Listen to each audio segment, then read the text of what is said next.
today we'll learn about three English language: Old English, Middle English, and Modern English. The evolution of the English language, nearly 1500 years of its existence in England, can be divided into three parts. But like all divisions in history, the periods of the English language are matters of convenience and the dividing lines are arbitrary. We cannot say that Old English period extended from this year to that year and Middle English period start in that day or in that year. Actually, the influence and the features that mark a language automatically overlaps through ages, and the effect of the social and political context cannot be demarcated in a single year or day. So, for our convenience, we just mark, keeping in mind some special features. That's all. Otherwise, they're arbitrary. Within each of the periods, certain dominant characteristics were prominent. Again, each period is marked by certain special developments in the language. These developments are not arbitrary. They are characterized by some external and internal factors. You can see the growth of Old English and then Middle English and finally Modern English. The external factors that acted in molding and formulating the language are such: social, political, and economic change of a country also affected its language. Language is not a single or simple entity. Language is concerned and formed and differentiate with the social and political scenario of an age. Again, due to various reasons, vocabulary is included every now and they also change the formative and inwardness of a language.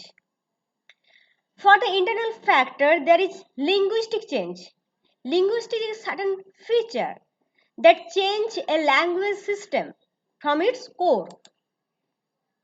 The external factors related to the growth of a language is determined by the place, region, and persons who used the language. The political and social scenario always acted as a fillip to the backdrop of language development. The internal factors like pronunciation, grammar, vocabulary mark the change in the basic structure of the language itself. Old English, Middle English, Modern English. In these three phases, we divide English language for our better comprehension.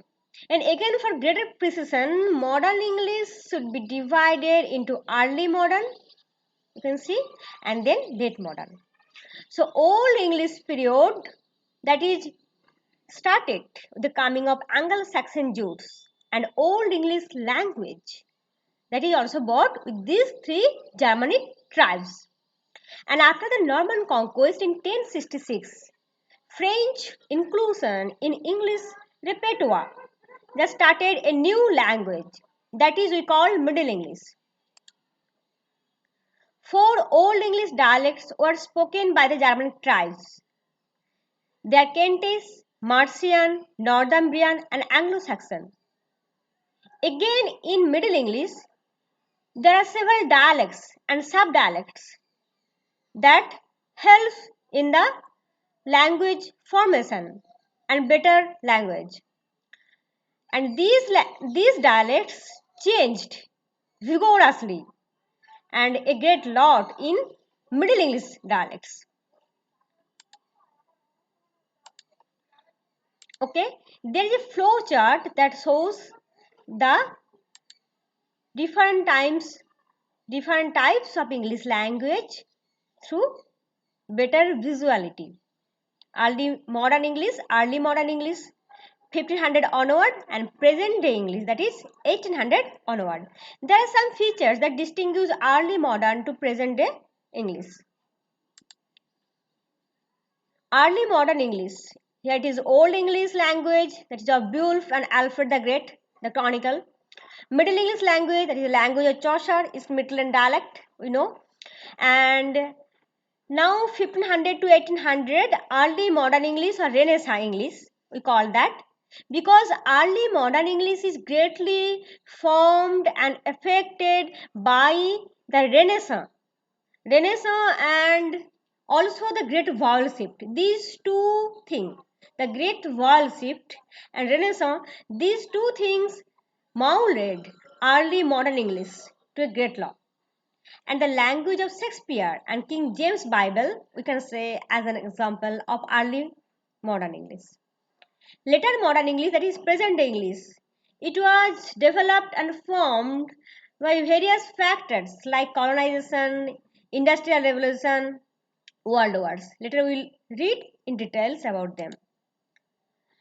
The factors that attributed to the change and development of the English language are below. Number one, the various inhabitants that invaded and occupied Britain at different phases of history.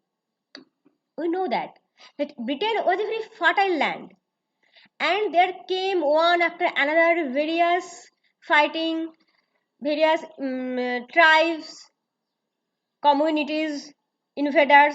They settled there, and as a result, their language, their habits get involved and mixed with the original inhabitants, and there came a new language like Anglo-Saxon Jews. When they came there, they get mixed with the Celtic, the Aborigines peoples who lived there. And then there is Great Vowel Shift, the shift of vowel sound that happened in Middle English period, and again English Renaissance. And there is international trade. Due to international trade, different countries get involved and they meet one another, and the language also they interchange. Not only their things, trade things, but also they interchange their language. Industrial revolution. Actually, when something happens, social or political, anything, several words are coined to fulfill the need. So industrial revolution brings with them the need of words related to industry, mechanism, etc.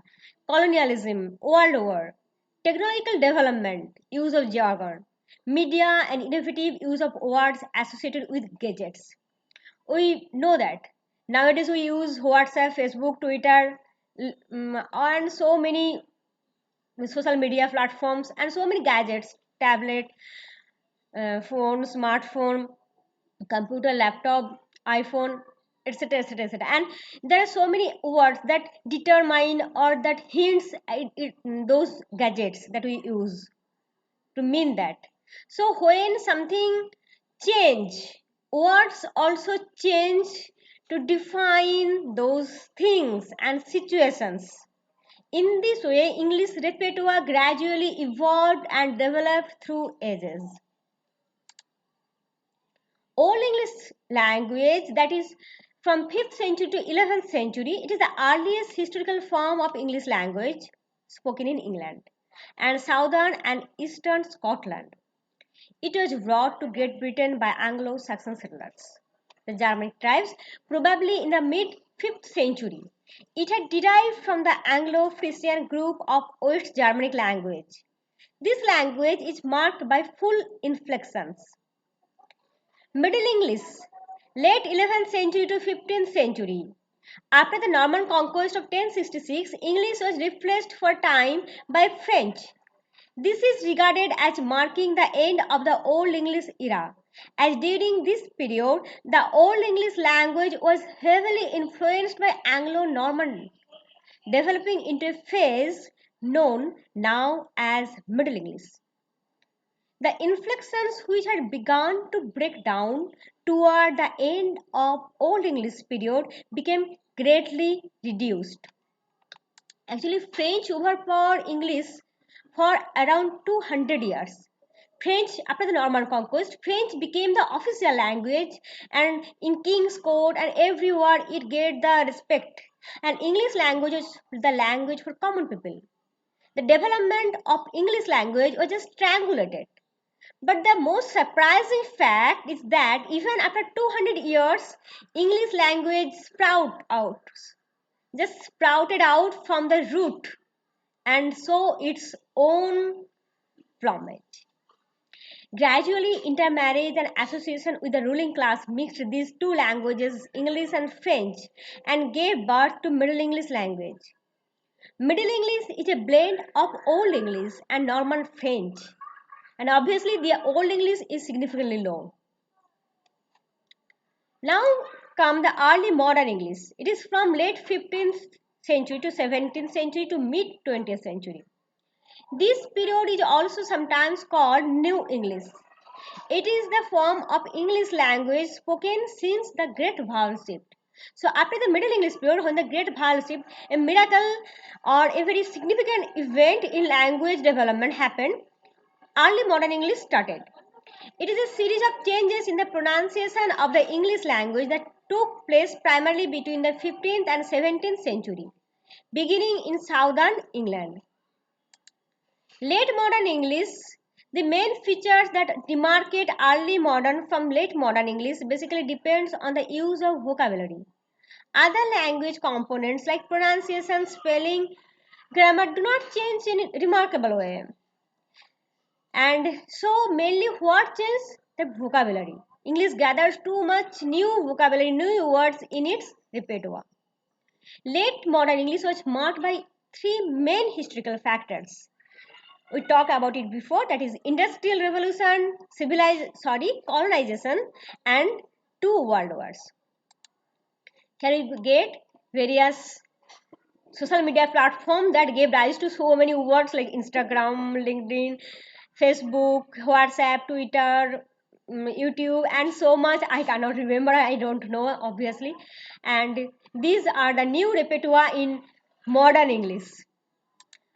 There is a graphic chart of the development of English language through different phases for your better visuality in the European, Germanic, Old Frisian, Anglo-Saxon, Middle English, Early Modern English, and Late Modern English. So in this way, English language through ages and through years, through phases of history just gradually developed. The irony is that though the word English came from the Germanic tribe angles of Old English period, today's English has hardly any similarity with Old English or Anglo-Saxon English. Actually, today's English is totally different from what we know as Anglo-Saxon English or Old English. Okay, in our next video, we'll learn about the different influences in details that shape the English language through ages. Thank you.